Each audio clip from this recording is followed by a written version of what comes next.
Howdy folks, welcome back to the World of Tanks patch 8.11 test server, and in this video I'm looking at the changes to 4 of the existing maps in the game, starting off here on Northwest.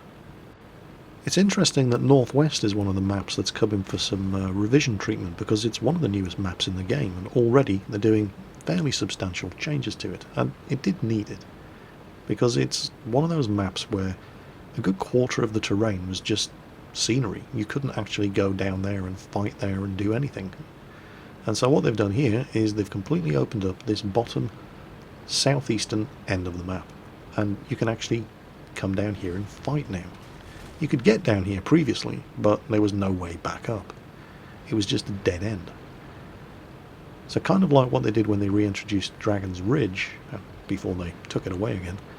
They opened up a whole area of just dead ground on the map and gave you something to do there. There's multiple ways of getting down here. You've seen the route that I took down from the red flag, and then there you go. There's a spot where you can climb down from the center of this road running along the south.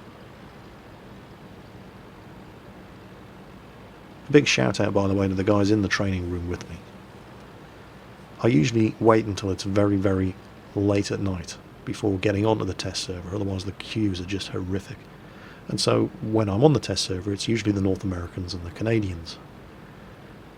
And that's who these guys were. They were a good bunch. KV2 tried to block my path there. I was actually on voice chat with these guys. It's one of the first times I think I've ever used voice chat in World of Tanks. And he was telling me non-shell pass. Yeah, you can't block. You can't block a Cromwell with a KV2. You're just not fast enough. So that is pretty much it for Northwest. New map. All they've done, well, I say all they've done, it's a fairly substantial change.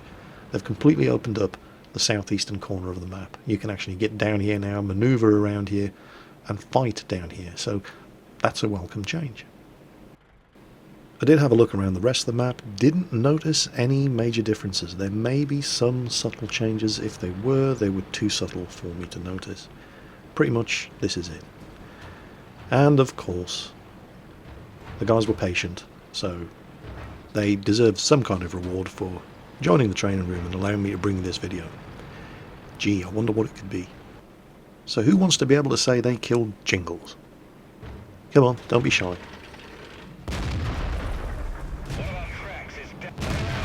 And that Jingles kill goes to Frankster on the North American server. Congratulations. Don't forget to tell your grandchildren.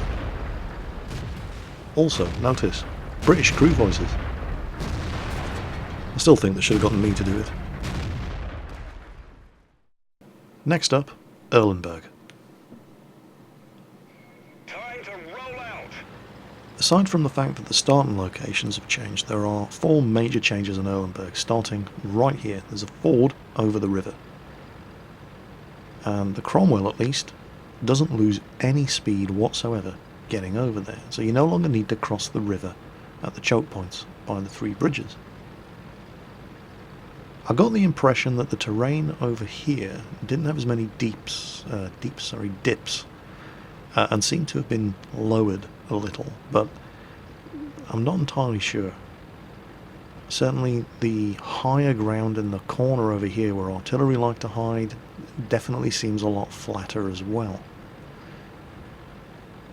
But the major terrain feature changes on Erlenberg are in the northwest and southeast ends of the map, as you're going to see when we get around here. Now, changing the location of the start points is also going to change the way the game unfolds, but more on that when we get back around to the other start point, and I'll show you what I mean. For now, have a look at the ground around here. Oops. Try not to drive into the rock, Jingles. That rock wasn't there before either, by the way. So there's some cover there, but look up here. The hill is almost gone, and there's a farmhouse up there, and not nearly as much concealment. The bushes that dotted the ridgeline are mostly not there as well.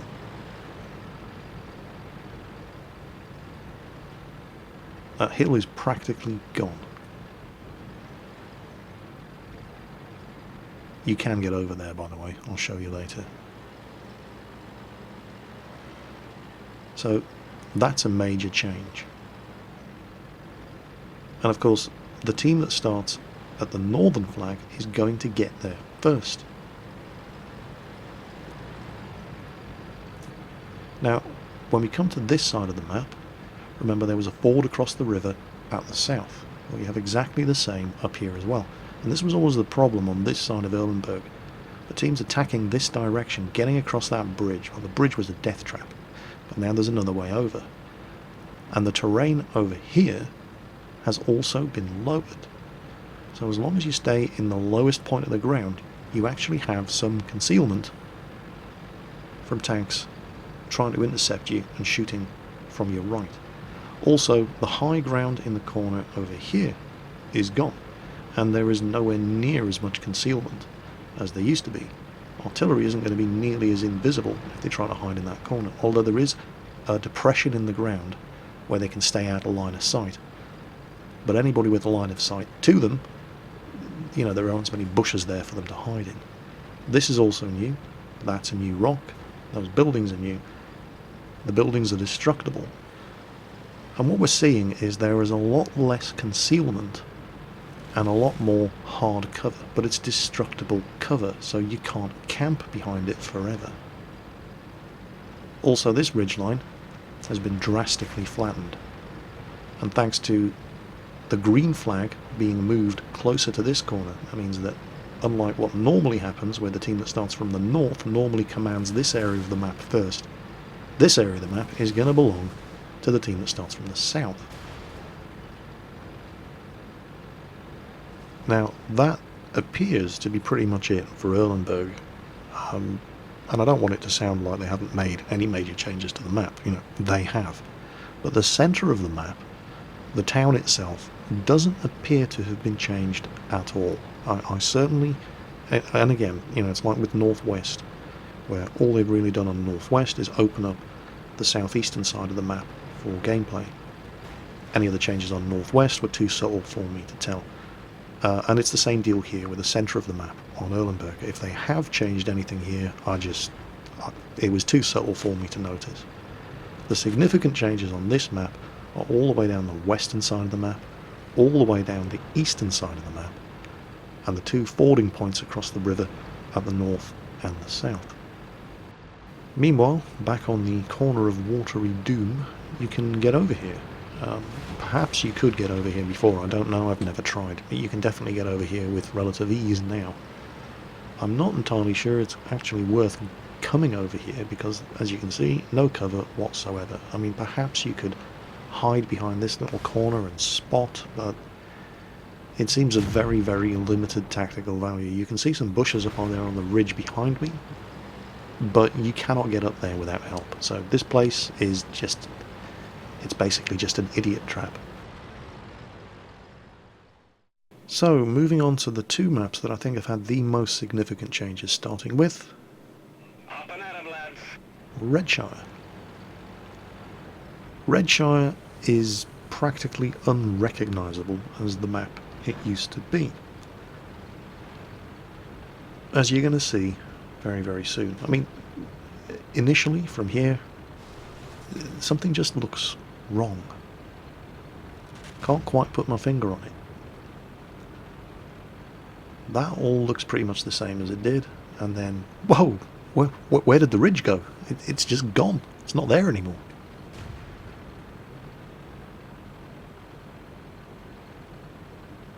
That's a huge change. You're still going to get people camping in this position here, for example. But you can drive all the way around the back.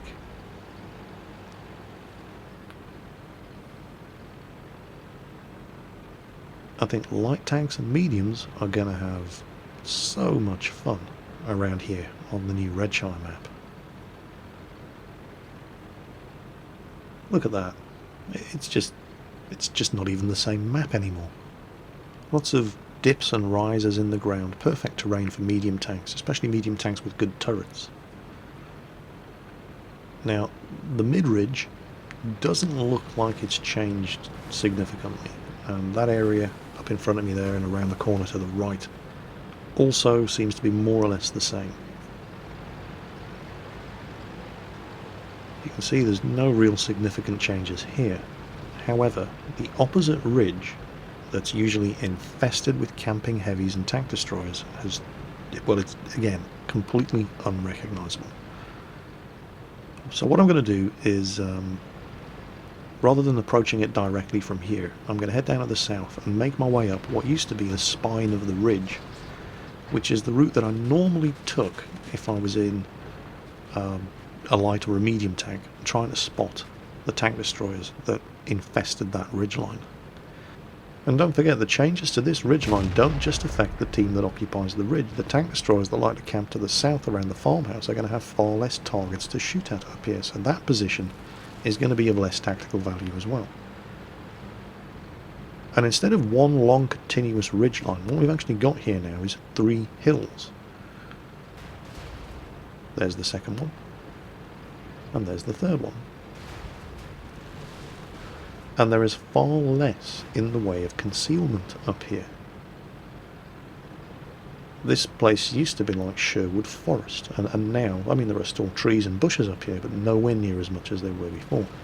And I think what we're starting to see, and this, because it seems to be a common theme to the changes that they have made, to the 4 maps that have had changes made to them, is that there's a lot less concealment. And I have to make a differentiation here between concealment and cover. Right? Concealment is stuff that you can fire through but not be seen behind until you fire through. Cover is something that blocks line of sight completely and also blocks shots.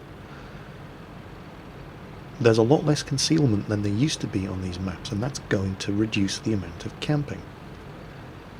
In a lot of the places where there was a lot of concealment, instead of there being concealment there is now cover. But it's cover in the form of destructible buildings.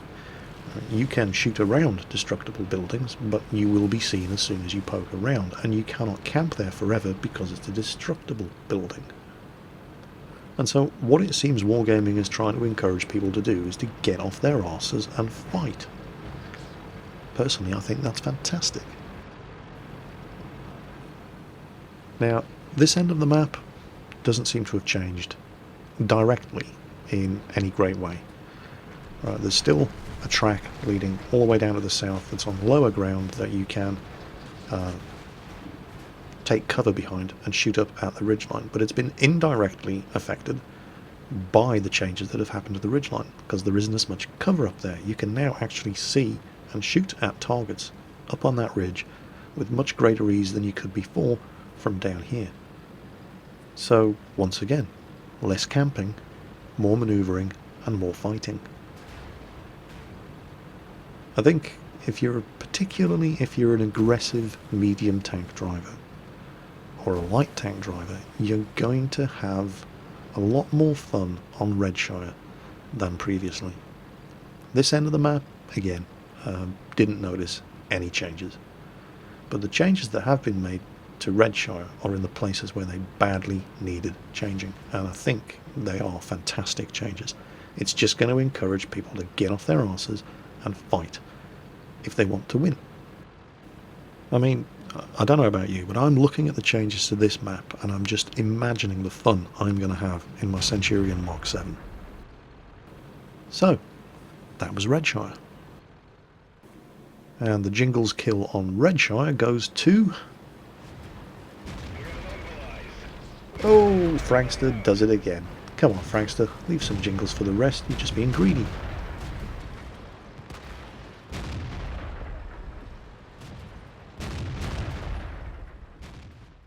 Right, time for the big one. Highway. Up and at 'em, lads. For me, this was the most ridiculously one-sided map in the game. Currently, if you start on this side of the map from the north, you've basically won. Right, you have to suck huge amounts in order to lose a game of Highway at the moment if you start on this side of the map. Because you've got flat, level ground, you've even got road, that you can use to get down with no way of being seen by the enemy team right into the strategic point in the town at the corner at the bottom here. You've got buildings to the left, buildings to the right. You've got a ridge line to hide behind. You can drive straight down the railway line. You can drive straight down the back road in the middle of the town and occupy that point on the corner while the enemy team are still crossing open ground, driving uphill. They just get slaughtered. Not anymore. Look at that. If you're starting from the south, that is a very, very welcome sight. You can actually get into the town now without being annihilated as you struggle uphill across an open field under fire from tank destroyers, spotted by scouts, you name it. You actually have a fighting chance now. It seems like they've even raised the embankment along that road. Look, you can drive all the way up there without being seen. It's a much more even playing field now, but the changes aren't just limited to that bottom corner of the map. The other problem that I had with Highway was when you're attacking around the north, where again the cards are all in favour of the team that starts from the north, because the team that started from the north had rolling terrain with concealment, that once you got to the northwestern corner you could attack into the enemy base with the terrain to your advantage. And if you started from the south and tried to attack around to the north while you were driving downhill, once you made it into the northwestern corner, and tanks with lousy gun elevation, yes, French tanks, I'm looking at you, couldn't even point the gun to defend themselves against the tank destroyers that infested the ridge at the opposite end of the map while they were crossing all that open ground. Well, now look at this.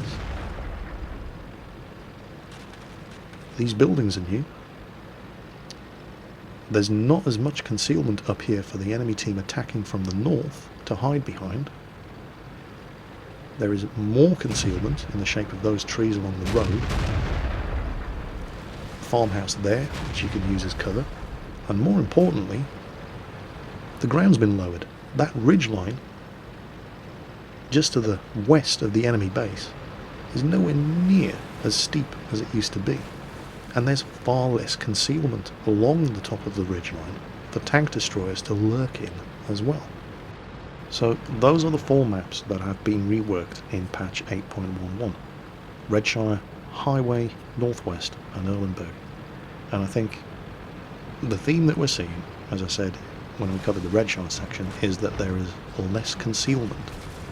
There is more cover, but the cover that is there is destructible and you cannot camp behind it forever. And it all seems to be part of the process of encouraging people to move and fight rather than camp. And I think it's this, rather than the obvious changes to, for example, the tier 10 tank destroyers, and the fact that tank destroyers have, it's been confirmed by the way. Oh, who's going to get the Jingles kill this time? And it's Fallen Alpha in the E50. But yes, the removal of tank destroyers' special camo bonus when firing through cover has been confirmed. It is official, it's not a bug, it's working completely as intended. But I think that the changes that they've made to the maps, more than the obvious changes to the tank destroyers, are going to address the dominance, if you like, of tank destroyers, particularly in higher tier games. Less places to camp, terrain that favours manoeuvre warfare. It just seems as if the victory is going to go to the team that moves and fights rather than sitting on their ass and just waiting for somebody to lumber in front of their gun. So, those are the map changes. Personally, I can't wait. Take care on that battlefield, and I'll catch you next time.